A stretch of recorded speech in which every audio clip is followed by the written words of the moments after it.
I never believed in places that could feel evil. You know, like when people say, that house just had a bad vibe, or something about that town felt wrong. I always thought it was bullshit, people projecting their fears onto old buildings and empty spaces. But that was before Lake Vermillion, before the cabin, before I understood that some places hold on to things they shouldn't. This was October 2019, and I was 26, working a dead-end data entry job in Minneapolis that was slowly crushing my soul.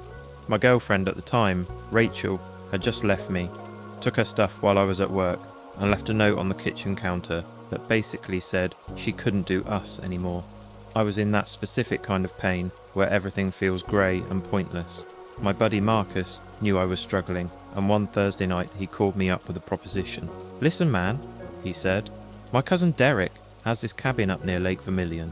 Says we can use it for the weekend. Just get out of the city, drink some beers, maybe do some fishing, clear your head." Marcus was like that, always trying to fix things, always convinced that a change of scenery could solve anything. He was a good guy, worked construction, had this optimistic energy that could be annoying but was mostly endearing. And honestly, the idea of staring at my apartment walls for another weekend made me want to crawl out of my skin. "Yeah, okay," I told him. "When do we leave?" "Tomorrow after you get off work. I'll pick you up at 6. So that's how it started. Nothing dramatic, nothing foreboding. Just a guy trying to escape his shitty thoughts for a few days. Marcus picked me up right on time, driving his beat-up Ford Ranger that smelled like coffee and sawdust. We stopped at a gas station on the way out of the city, loaded up on supplies. A couple cases of beer, hot dogs, chips, the kind of junk food you only eat when you're camping. The woman at the counter was maybe 60, had these sharp eyes that seemed to linger on us for a moment too long when Marcus mentioned we were heading to Lake Vermillion. "Whereabouts?" she asked. "North Shore," Marcus said. "My cousin's place." She just nodded and handed us our change. Looking back now, I wonder if she knew something, if maybe she'd heard stories, but at the time, I didn't think anything of it. The drive took about 4.5 hours. We left Minneapolis just after 6, and by the time we were getting close, the sun had already set. The highway gave way to smaller roads, then to a 2-lane route that wound through dense forest. Pine trees crowded right up to the edges of the asphalt, their branches creating these dark tunnels that our headlights barely penetrated. Marcus had his phone mounted on the dashboard, following GPS directions that seemed increasingly uncertain. The little blue dot kept jumping around on the screen. "You sure you got the right address?" I asked. "Derek sent me the coordinates. It's out here, man. Just remote." Remote didn't quite cover it. We turned off the 2-lane road onto what was basically a dirt path, the truck bouncing over ruts and exposed roots. Branches scraped against the sides of the vehicle, and I found myself wondering how Derek's cousin even got a cabin built out here. It seemed impossibly isolated. After maybe 20 minutes of crawling down this glorified trail, our headlights caught something through the trees, a structure, dark against the darker forest. "There it is," Marcus said, and I heard the relief in his voice. We pulled up, and he killed the engine.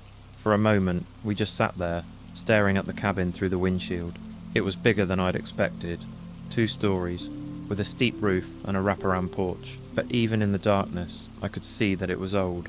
The wood siding looked weathered to the point of being almost colourless, and several of the windows on the upper floor were dark.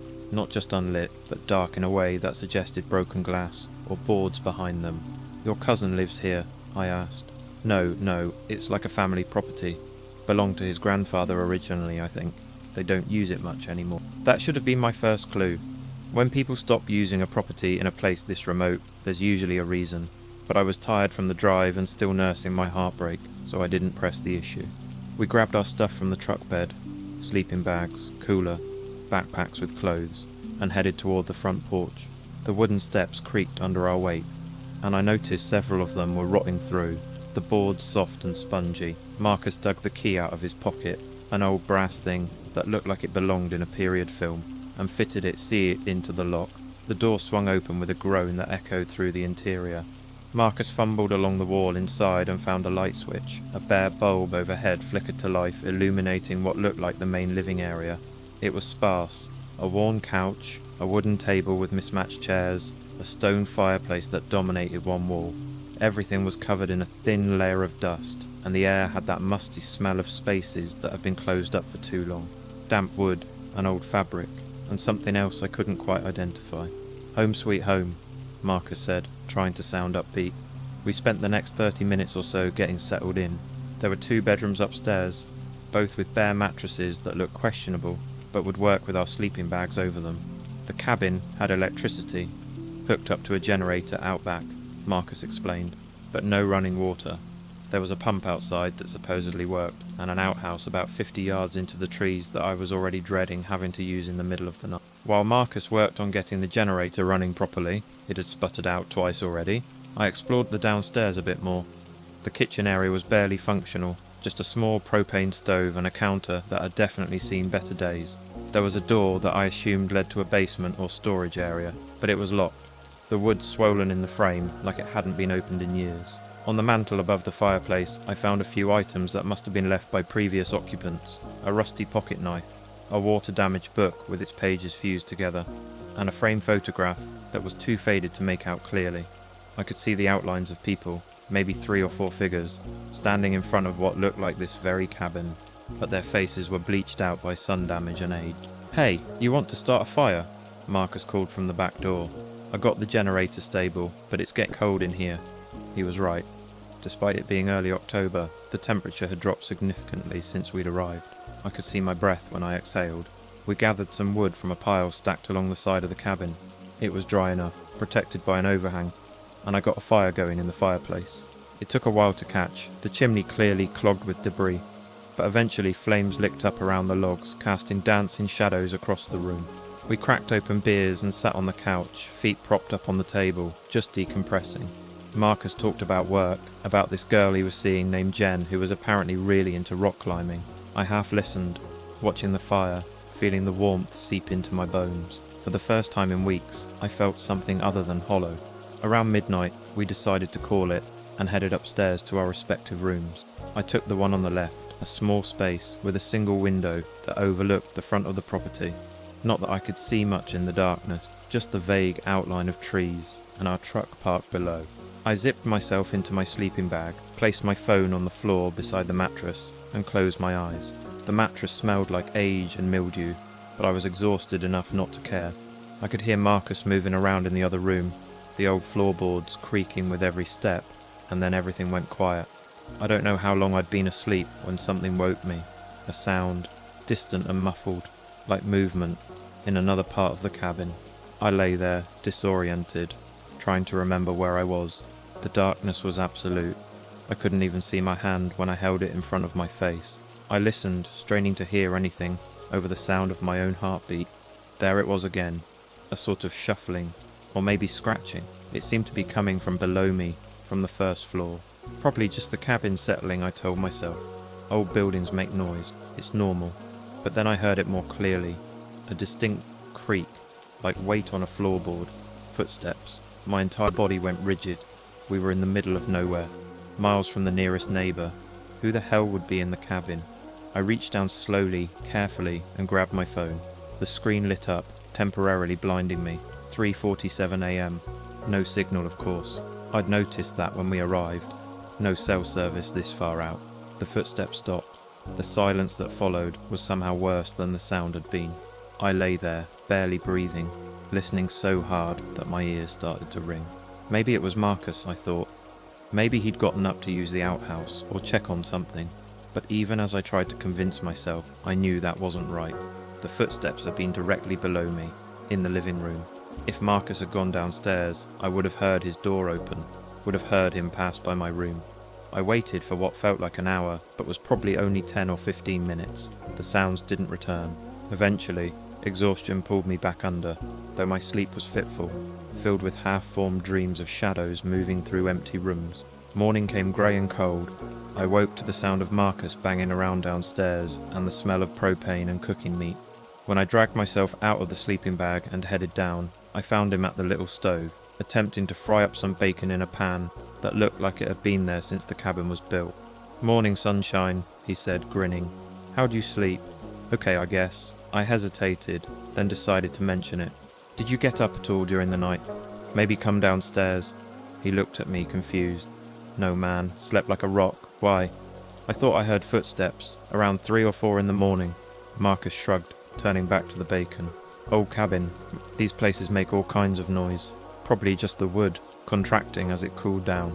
That made sense, technically, but it hadn't sounded like settling. It had sounded like deliberate movement, like someone walking carefully across the floor. I let it drop, though. I didn't want to be that guy, the paranoid city kid who freaks out over every sound in an unfamiliar place. I poured myself some coffee. Marcus had brought a camping percolator, bless him, and we ate breakfast standing at the counter, making plans for the day. We decided to explore the area a bit, maybe find a good spot to fish if there was lake access nearby. Marcus thought he remembered Derek mentioning a trail that led down to the water, so after cleaning up, which just meant putting our plates in a trash bag since we had no way to wash them, we headed outside. The morning light revealed more details about the cabin and its surroundings that we hadn't been able to see in the dark. The forest pressed in close on all sides, dense and old growth, the kind of woods where the tree trunks are thick enough that two people couldn't wrap their arms around them. The ground was carpeted with pine needles and decaying leaves, and there was a pervasive dampness in the air that made everything feel slightly clammy. The cabin itself looked worse in daylight. The siding wasn't just weathered, it was actively deteriorating, with patches where the wood had gone black with rot. Several of the second-story windows were indeed broken, the glass missing entirely in some cases, and now that I could see the roof clearly, I noticed that several shingles were loose or gone, leaving gaps that would definitely leak when it rained. "Your cousin really doesn't take care of this place, huh?" I said. Marcus frowned, looking up at the building. "Yeah, I guess not. Derek mentioned something about it being hard to get contractors out here, too remote, and the road's not great." We walked the perimeter, looking for this trail he'd mentioned. Behind the cabin, I noticed the generator, a large, industrial-looking thing housed in a metal shed that was chained, but not locked. There was also a wood pile, much larger than the small stack along the side of the building, covered with a tarp that had seen better days. And then there was the outhouse, a small structure that leaned slightly to one side like it was drunk. I'd managed to avoid using it so far, but I knew that wouldn't last. Marcus found the trail, or at least what had probably been a trail at some point. It was overgrown now, barely visible through the underbrush, but there were still traces of a path if you looked carefully. We followed it into the woods, ducking under branches and stepping over fallen logs. The forest was quiet in a way that city people don't understand. Not silent. There were sounds, birds occasionally, the rustle of small animals in the undergrowth, but lacking the constant background hum of civilization. No cars, no planes overhead, no distant voices, just us and the trees. After maybe 20 minutes of walking, the trail opened up and we found ourselves at the lake. Lake Vermillion stretched out before us, the water dark and still, like polished obsidian. The shore was rocky, with boulders jutting out into the shallows. Across the water, maybe half a mile away, I could see the opposite shore, more forest rising up into low hills. "Okay, this is pretty nice," I admitted. Marcus was already setting up his fishing rod. He'd carried it the whole way, despite me telling him he looked ridiculous. "Told you, man, sometimes you just need to get away from everything." We spent a few hours there, Marcus actually fishing while I mostly just sat on a boulder and stared at the water. It was peaceful, I'll give it that. The kind of quiet that lets your brain slow down, stop spinning through the same thoughts over and over. But even as I tried to relax, I kept thinking about the sounds from the night before. The footsteps. In the daylight, with Marcus beside me, it seemed silly to have been frightened. Of course it was just the cabin settling. What else could it have been? We headed back around 2 in the afternoon, taking our time. Marcus had caught 2 decent-sized fish that he was excited to cook for dinner. The walk back seemed shorter, the trail more familiar. When the cabin came into view through the trees, though, I felt something I couldn't quite name. Not fear, exactly. More like unease, like the building was watching us approach. That's ridiculous, I thought. Buildings don't watch anything. Inside, the cabin was cold again. The fire had long since died down to ashes. Marcus started working on getting it going again, while I brought in more wood from the pile outside. As I was stacking logs by the fireplace, my hand brushed against something on the floor behind the wood rack. I pulled it out. A small, leather-bound journal, swollen with moisture and age. "Check this out," I said, holding it up. Marcus glanced over. "What is it? Journal, maybe? Or a diary?" I opened it carefully. The pages were brittle and water-stained. The ink faded and smeared in places. But I could make out some of the writing. Dates from the 1990s. Names I didn't recognize. And then, on one page, something that made my stomach tighten. "Can't sleep. The sounds in the walls keep us up every night." John thinks it's raccoons or squirrels, but I know better. Animals don't move like that. Animals don't stop when you stop. We're leaving tomorrow. Let someone else deal with this place. The entry ended there, cut off mid-thought, or maybe continuing on a page that had been torn out. I flipped through the rest of the journal, but most of the other pages were too damaged to read. The words dissolved into brown stains and pulp. "Marcus, look at this." He came over, wiping his hands on his jeans. I showed him the entry. He read it, his expression skeptical. "Come on, man, this is probably fake. You know, like when people leave spooky stuff in creepy places just to fuck with whoever comes next. Why would someone do that? I don't know. Same reason people make up ghost stories. For fun." He handed the journal back to me. "Don't let it get in your head." But it was already in my head. I thought about the footsteps I'd heard, the sounds in the walls. Could there actually be something in the structure of the cabin? Some animal that had found its way into the walls or the crawl space? That afternoon, I found myself paying attention to the cabin in a way I hadn't before, looking at the walls, trying to see if there were any gaps or holes where something could get in, listen for sounds that didn't belong. Marcus, to his credit, tried to keep things light. He talked about planning a fishing trip next summer, somewhere more accessible. He joked about my paranoia, but it was gentle, not mean. We cooked the fish for dinner. Marcus was surprisingly good at it, seasoning them with stuff he'd brought from home and wrapping them in foil to cook over the fire.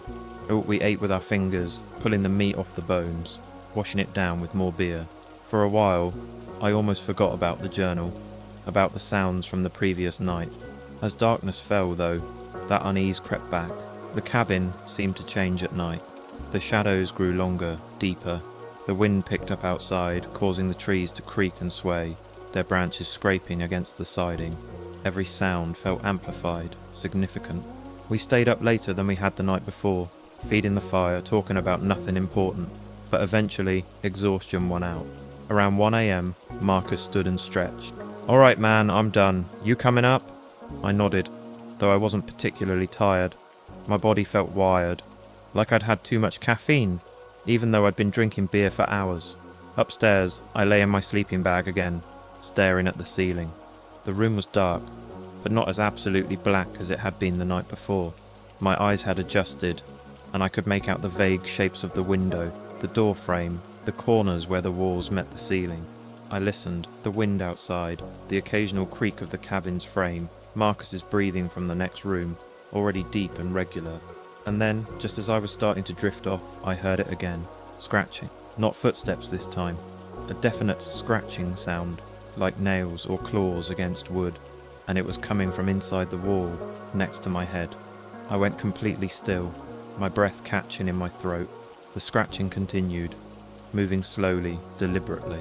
It travelled down the wall, from near the ceiling toward the floor, then stopped. Silence. I waited, my heart hammering so hard I could feel it in my throat. Maybe it was a squirrel, like Marcus had suggested, or a raccoon. Animals got into old buildings all the time, didn't they? But then I heard something else, something that turned my blood to ice. Breathing. Deep, slow, deliberate breaths. And they were coming from the same spot where the scratching had stopped, just on the other side of the wall. Human breathing. Not the rapid panting of a small animal, not the snuffling of a raccoon, the rhythmic, controlled breathing of a person. I wanted to move, to jump up, to run into Marcus's room and wake him up, but my body wouldn't respond. I was frozen, paralysed by a fear so intense it felt physical, like a weight pressing down on my chest. The breathing continued, slow, steady, in and out, and then, barely audible, a whisper. "I know you're awake." I stopped breathing entirely. My mind raced, trying to process what I'd just heard. It couldn't be real. It couldn't be. I was dreaming, having a nightmare, experiencing some kind of stress-induced hallucination. But I was awake. I knew I was awake. The voice came again, still a whisper, but clearer this time. "I can hear your heart beating." That broke the paralysis. I lunged out of the sleeping bag, stumbled to my feet, and bolted from the room. I crashed into Marcus's door, yanking it open. Marcus, wake up." He jerked awake, disoriented and alarmed. "What? What's wrong?" "There's something in the walls. Someone. I heard them. They were talking to me." He sat up, rubbing his face. "Dude, slow down. What are you talking about?" "In my room, in the wall next to the bed." I heard breathing, and then a voice. Someone spoke to me. Marcus grabbed his phone, turned on the flashlight, and got up. He looked concerned but also skeptical, like he wasn't sure if I was serious or having some kind of breakdown. We went back to my room together and he shone the light around, checking the walls, the corners, the window. "I don't see anything," he said. "I'm telling you, there was something there. Someone." He put his hand against the wall where I'd indicated. It was solid, old plaster over what was probably wooden lath. He knocked on it, listening. "If there's a space back here, it's not very big, and I don't hear anything now." We stood there in silence for a long moment, listening. Nothing. No scratching, no breathing, no voices. Just the wind outside and the settling of the old cabin. "Look," Marcus said finally. "I believe that you heard something, but this place is old, man. The wood expands and contracts, pipes settle. Wait, there aren't even pipes here, but you know what I mean. Old buildings make weird sounds." It wasn't the building, Marcus, it was a voice. He looked at me, and I could see him trying to figure out how to respond. Okay, maybe. Is it possible you were half asleep? Like dreaming but thinking you were awake? That happens to me sometimes. I wanted to argue, to insist that I knew the difference between sleeping and waking, between a dream and reality. But doubt was already creeping in. Had I imagined it? Was my brain, stressed and exhausted, and probably still processing the breakup, playing tricks on me? "Maybe," I said, though I didn't believe it. Marcus suggested I sleep in his room, that we could drag my mattress in there if I wanted. I refused at first. I didn't want to seem like a scared kid, but he insisted, and honestly, I was relieved. We moved my sleeping bag into his room, and I set up on the floor near his bed. I didn't sleep for the rest of the night. I lay there, staring at the ceiling, listening to every creak and groan of the cabin. Marcus fell back asleep within minutes, his breathing deep and undisturbed. When morning finally came, grey light filtering through the dirty window, I felt like I'd been awake for days. My eyes burned, my head ached, and every muscle in my body was tense. Over breakfast, instant oatmeal this time, neither of us particularly hungry, Marcus suggested we cut the trip short. "Not because I think there's anything wrong with the cabin," he added quickly, "but you're clearly not comfortable here, and that's fine. No point in staying if you're not going to relax." I should have agreed immediately. Should have said yes, let's pack up and get the hell out of here. But something in me, pride maybe, or stubbornness, resisted. "It's fine," I said. "I probably was just half asleep and got spooked. Let's give it one more night. If I'm still freaking out, we'll leave tomorrow." Marcus looked uncertain but nodded. "Okay. But seriously, if you want to go, just say the word." We spent that day hiking further around the lake, finding a different section of shoreline where the trees came right down to the water's edge. It was beautiful in that remote, untouched way. We saw a deer at one point, a massive buck with a full rack of antlers, and it watched us for a long moment before bounding away into the forest. Being out of the cabin helped. In the daylight, surrounded by nature, my fear seemed irrational. So what if I'd heard some sounds? Old buildings made noise. My imagination had filled in the rest. We got back to the cabin late in the afternoon, as the sun was starting to dip towards the horizon. The temperature had dropped noticeably, and there were dark clouds building to the west. "Looks like rain," Marcus observed. Inside, we got the fire going again and started preparing dinner. Hot dogs this time, easy and quick. While Marcus worked on that, I found myself drawn back to the wall in my room. I went upstairs, stood next to the bed, and put my hand against the plaster. It was cold, colder than it should have been, given that the rest of the cabin had warmed up from the fire. I pressed my ear against it, listening. Nothing, just silence. I felt stupid, standing there trying to hear ghosts or whatever the hell I thought was in there. I was about to turn away when I noticed something I hadn't seen before. Down near the baseboards, there was a small crack in the plaster, maybe 3 inches long, and from that crack, something dark was seeping out. I crouched down to get a closer look. It wasn't water. It was too dark, too thick. I touched it with my finger and it came away black and slightly sticky. The smell hit me then. Rot. Decay. The unmistakable odour of something dead. "Marcus!" I called, my voice sharper than I intended. He came up the stairs. "What's up?" I pointed at the crack, at the dark substance. "What is that?" He knelt down, looked at it, smelled it, and immediately recoiled. "Jesus! Something probably died in the walls. A rat or something." "A rat?" "Yeah, or a squirrel. They get in, can't get out, and... yeah, that would explain the smell." I hadn't noticed the smell before, but now that I was paying attention, I realised it had been there all along. Subtle but present. The musty odour I'd attributed to the cabin's age was at least partly something else, something dead. "We should probably air this room out," Marcus said. "Not that the window opens from the look of it." He was right. The window was painted shut, the frame warped with age. We could probably force it, but it would take work. "Let's just sleep downstairs tonight," I suggested. "Pull the mattresses down by the fire." Marcus agreed, and we spent the next hour rearranging the living room, making space for both mattresses near the fireplace. It was actually kind of cozy once we had it set up. The fire crackling, our sleeping bags laid out. The whole thing feeling almost like camping inside. We ate our hot dogs, drank more beer. We were running low now, and talked. Marcus told me about his dad, who died when Marcus was 17, and how he still thought about him every day. I talked about Rachel, really talked about it for the first time, admitting how much it hurt, how rejected I felt. It was good, a real conversation, the kind that reminds you why friendship matters. As the evening wore on and the fire burned down to embers, we settled into our sleeping bags. The cabin was dark except for the faint orange glow from the fireplace. Outside, I could hear the wind picking up and the first drops of rain hitting the roof. "See," Marcus said sleepily, "this is better, no weird wall sounds down here." I hoped he was right. I must have dozed off, because I woke suddenly to the sound of rain hammering against the cabin. The fire had died down to nothing, just a few barely glowing coals. The room was dark and cold, and I could hear scratching. My entire body tensed. I listened, trying to locate the source. It was coming from multiple directions now. The walls to my left, the ceiling above us, maybe even below us. Scratching, constant, persistent scratching. "Marcus," I whispered. "Marcus, are you awake?" "Yeah," he said, and I heard the tension in his voice. I hear it too, so I wasn't crazy. He heard it, which meant it was real, whatever it was. The scratching grew louder, more frantic, and then, cutting through the sound of rain and scratching, we heard something else. A voice, multiple voices, whispering. I couldn't make out words, just the susurrus of whispered conversation coming from inside the walls, from above us, from below us. It sounded like there were dozens of people hidden in the structure of the cabin, all talking at once in urgent, hissing voices. "What the fuck?" Marcus breathed.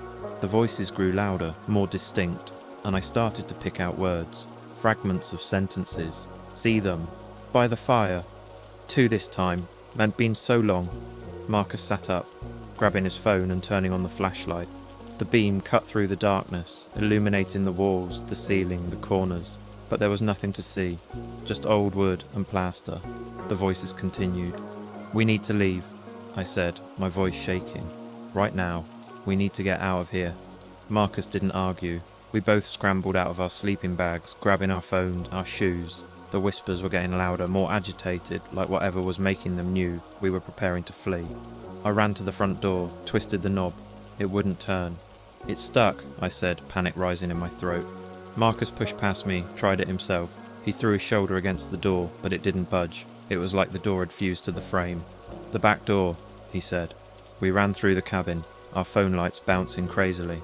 The whispers followed us, seeming to come from every direction. In the beam of my flashlight, I saw something that made me stop dead. The walls were moving. Not drastically, not like they were collapsing, but they were breathing, expanding and contracting, in and out, like the cabin itself was a living thing drawing breath.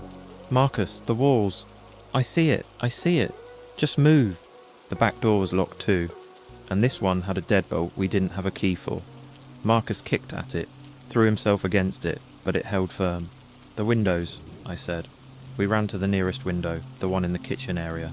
Marcus grabbed a chair and swung it hard against the glass. The chair bounced off, the impact jarring his arms. He tried again. The glass didn't even crack. "What the fuck?" he shouted. The whispers had become a roar, a cacophony of voices all speaking at once, and now I could understand them clearly. "Stay," they said. "Stay with us. It's been so long since we had company. Stay, stay, stay, stay." Something grabbed my ankle. I looked down and screamed. A hand, grey and decomposed, the flesh hanging off in strips, had emerged from a crack in the floorboards and wrapped its skeletal fingers around my leg. I kicked frantically, and the hand lost its grip, slithering back down into the floor. But now more cracks were appearing, the floorboards splitting and separating, and I could see movement in the darkness beneath us. "The upstairs," Marcus gasped. "Maybe we can break a window up there. Climb down." We ran for the stairs, taking them two at a time. Behind us, I heard the floorboards cracking, splitting wider. The whispers had turned to screams now, wordless and agonized and furious. In my room, the room I'd first slept in, Marcus went straight to the window. He picked up the wooden chair that had been in the corner and swung it as hard as he could against the glass. The chair shattered. The window didn't even crack. No, no, no, no, Marcus was saying over and over. I spun around, looking for anything we could use, any way out. That's when I saw the door I'd noticed the first night. The one that had been locked, the wood swollen in the frame. It was open now. Just a crack, but definitely open. And from the darkness beyond, I could see a faint light, flickering like candlelight. Marcus, I said. He turned, saw where I was looking. We both stared at that open door. Every instinct screamed not to go through it, that whatever was down there was worse than what was up here. But we were trapped. The windows wouldn't break, the doors wouldn't open, and the floor was literally coming apart beneath her. The screaming from downstairs was getting closer. I could hear footsteps now, dozens of them, climbing the stairs. Marcus and I looked at each other. Without speaking, we made the decision simultaneously. We ran for that door, yanked it open fully, and found ourselves at the top of a narrow staircase descending into darkness. The flickering light was coming from the bottom. We went down. The stairs were steep and narrow, the walls pressing in on both sides. It felt less like we were descending, and more like we were being swallowed. The air grew colder with each step, and that smell, the rot, the decay, became overwhelming. At the bottom, we found ourselves in a basement I hadn't known existed. It was larger than the footprint of the cabin should have allowed, stretching off into darkness in all directions. The floor was dirt, and the flickering light came from candles, dozens of them, placed in a rough circle in the centre of the space. Inside the circle were people, or what had been people, bodies, in various states of decomposition. Some looked recent, the flesh still relatively intact. Others were little more than skeletons held together by rotting fabric and dried sinew. They were arranged sitting up, positioned as if they were having a conversation, their dead faces turned toward each other. And standing among them, very much alive, was a man. He was old, impossibly old, his skin like parchment stretched over bone. He wore clothes from another era. I'm not historian, but they looked like they could have been from the 1800s. He smiled when he saw us, revealing teeth that were brown and cracked. "Guests," he said, his voice dry and papery. It's been so long since we had guests who made it all the way down. Marcus and I stood frozen at the bottom of the stairs. I wanted to run, but there was nowhere to go. Behind us, I could hear the sounds from upstairs growing fainter, like whatever had been chasing us had stopped at the basement door. "Who are you?" Marcus managed to ask. The old man's smile widened. "I'm the caretaker. I've always been the caretaker. This cabin, it gets hungry, you see. It needs to be fed. Every few years someone comes, relatives mostly, curious young people looking for an adventure." He gestured to the bodies around him. "They become part of the family. We're leaving," I said, trying to sound brave and failing miserably. "Oh, but you can't," the old man said, and he sounded genuinely apologetic. "The cabin won't let you. Not now. You've been here too long, heard too much. It knows you. And once it knows you..." He trailed off, shrugging. Marcus grabbed my arm. "Back up the stairs, now." We turned and ran, taking the stairs 3 at a time.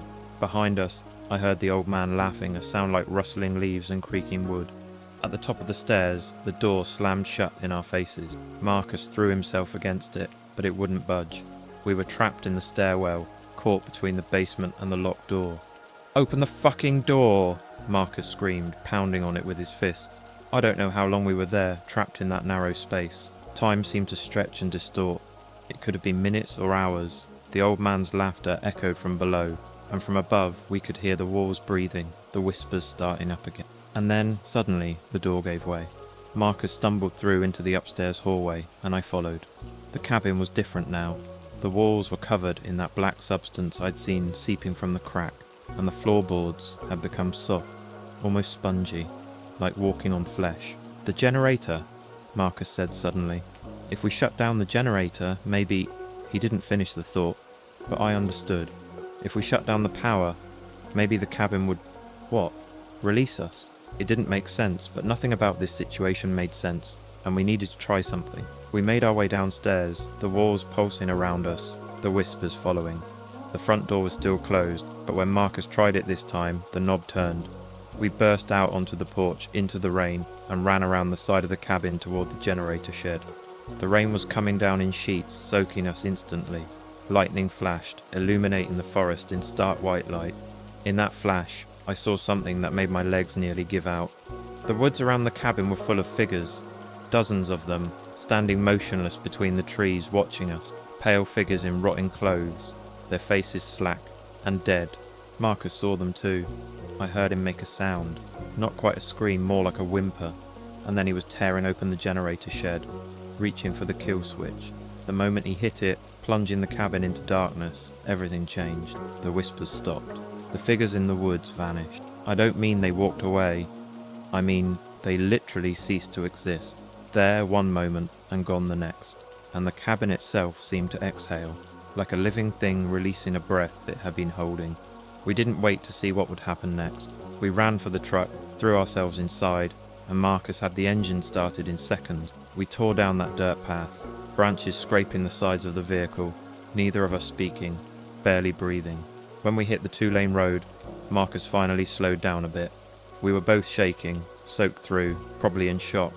I looked back through the rear window. The cabin was gone, swallowed by the darkness and the forest. I don't mean I couldn't see it anymore. I mean it was gone. Where there should have been a building, even just a dark shape against the trees, there was nothing.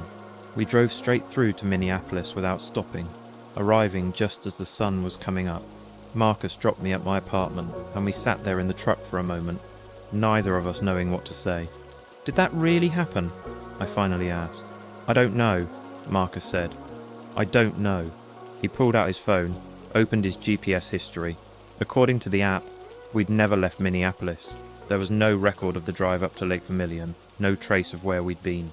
"It had to have happened," I said. "We're both wet. We both remember it." Marcus just shook his head. He looked exhausted, haunted. "I need to go home," he said. "I need to sleep." We didn't talk about it after that. Not directly. I tried calling Marcus a few times over the next couple weeks, but he never picked up. Eventually, he sent me a text. "I can't talk about this.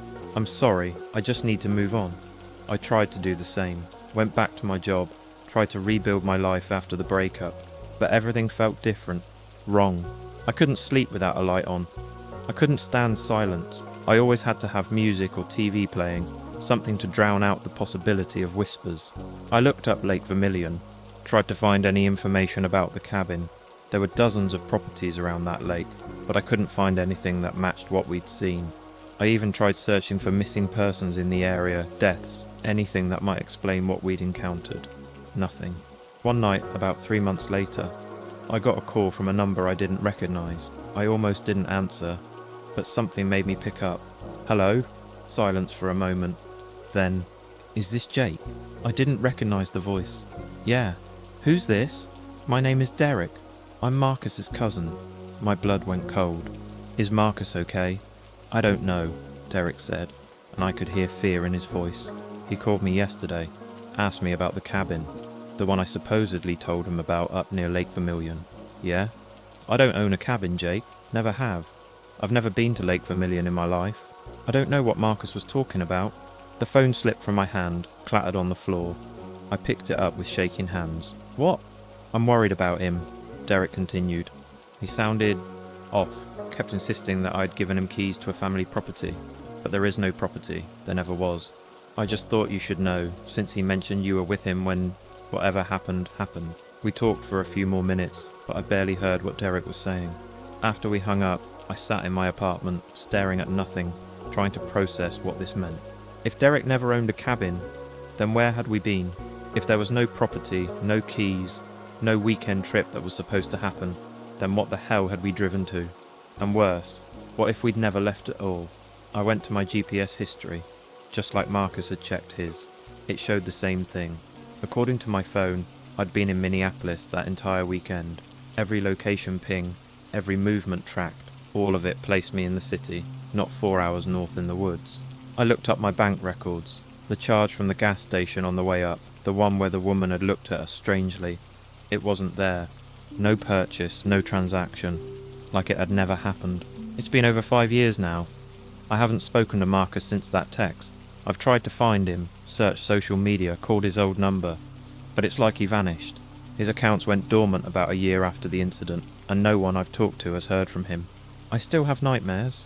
Not every night, but often enough. I dream about that basement, about the bodies arranged in a circle, about the old man with his paper-thin skin, and I dream about the breathing walls, the whispers, the hands reaching up through the floorboards. Sometimes, when I'm lying in bed at night, I hear scratching. It comes from the walls of my apartment, faint but unmistakable. And sometimes, in the silence between sounds, I hear breathing. I've moved 3 times, different apartments, different neighbourhoods. The sounds follow. I don't know what we stumbled into that weekend, if it even was a weekend, if it even happened in the way I remember. Maybe we never left the city. Maybe the cabin was something else, some kind of trap or pocket dimension or shared hallucination. Maybe we're still there, and everything since has been a dream. I don't have answers. I've given up looking for them. What I do know is this: there are places in this world that exist outside the normal rules, places that hunger, places that call to people, draw them in, and don't let them leave. Not really. Even if you escape physically, part of you stays there forever. Part of me is still in that cabin, will always be in that cabin. I can feel it sometimes, that other version of myself, trapped in the darkness, listening to the whispers, waiting. And late at night, when the scratching starts up again in my walls, I wonder, what if I never really left at all? What if this whole life, my apartment, my job, the years that have passed, what if it's all just something the cabin is showing me, while I slowly rot in that basement circle, another body for the old man's collection? I'll never know. And that's the worst part, the not knowing, the constant doubt. Because somewhere out there, or maybe nowhere at all, there's a cabin that looks abandoned, the kind of place you drive past and never think twice about. And if you were ever curious enough to stop, to go inside, to spend the night, you'd hear the breathing behind the walls, and then you'd never leave. Not really, not ever.